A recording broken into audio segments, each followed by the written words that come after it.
So what happens when you take a bunch of YouTubers, who are, let's be honest, not survival experts, and strand them on an island in the middle of the Pacific? Well, they decide to try something absolutely insane. The whole idea is simple, but also terrifying. A small crew is completely trapped, and their only way out? They have to build a working sailboat from scratch and then sail it for miles across the open ocean. The catch? They have no earthly idea how to do any of that. And that really gets us to the heart of it, right? The impossible challenge. I mean, these are guys known for crazy high-budget stunts. But now they're up against something very, very real and dangerous, and they have zero relevant skills. It's basically their willpower versus the raw power of nature itself. So let's just lay out the mission here. The goals are just daunting. They have to build a boat that can actually float and sail using only junk they can find. And then they have to cross a seriously dangerous stretch of water. And that last point, crew experience, a big fat zero. They are quite literally out of their depth.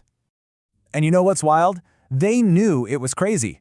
Right from the get-go, even they thought this plan was completely insane. The stakes couldn't have been more clear. Either you build this impossible boat, or you're stuck on this island for good. So, how in the world do you turn that crazy idea into an actual boat? This next part, it's not some professional boat building show. No way. It's all about pure, desperate creativity and the kind of back-breaking work it takes to turn a pile of garbage into a lifeline. You know, the island itself was this weird double-edged sword. On one side, you've got venomous snakes, spiders, and just this crushing heat with not a lot of water. But then on the other side, the very pollution junking up the ocean becomes their salvation. Washed up barrels, bamboo, random trash. That becomes the stuff they need to build their escape. And this quote, I mean, it just says it all, doesn't it? It shows you just how bleak things looked.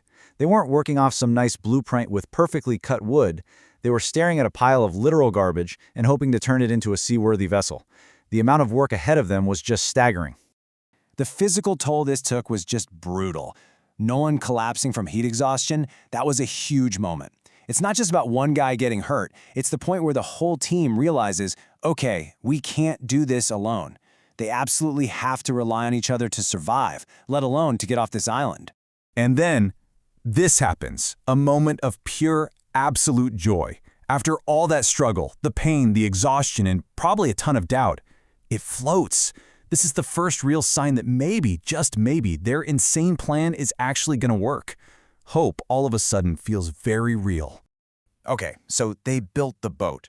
That's one impossible task down. But sailing it across the ocean? That's a whole different monster. This isn't a victory lap, not even close. This is the start of an 11-hour nightmare at sea. And right away, things start going wrong. I mean, within minutes, they're already at the mercy of the tide. Less than an hour in, their equipment is breaking. And by the 2-hour mark, the island is gone. They're completely alone, just fighting the ocean in a boat made of trash. We're not just talking about being a little tired here. This is that deep, physical breakdown that happens when you push your body way past its limits.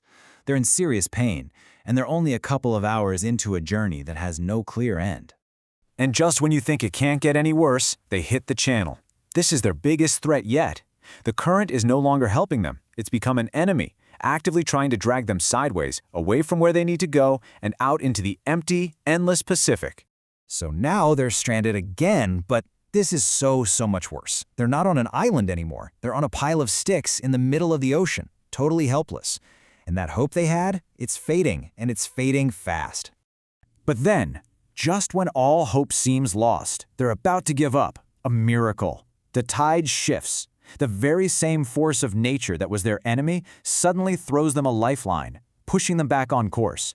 Suddenly, with just under 3 miles to go, the impossible is right there. It's within reach again. But, you know, this isn't a simple happy ending story.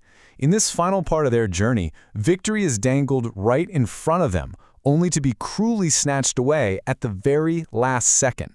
And this is where it all just becomes tragic. They are half a mile from shore. They can see it. But in those final, critical moments, everything, the tide, the wind, it all turns against them.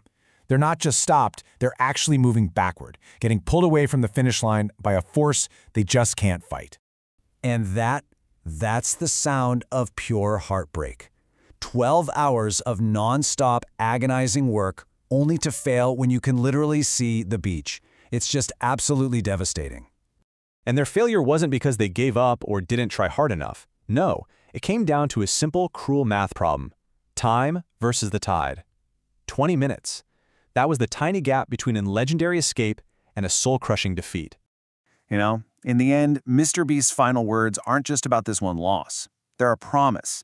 It's a vow that's clearly fueled by the frustration and the sting of this failure, and it just sets the stage for whatever insane thing they're going to do next. This whole story just makes you think, doesn't it? After all that work, all that incredible ingenuity, what does it really mean when the line between an epic story of success and a tragic story of failure is so thin that it's just 20 minutes? Just the time it takes for the tide to change.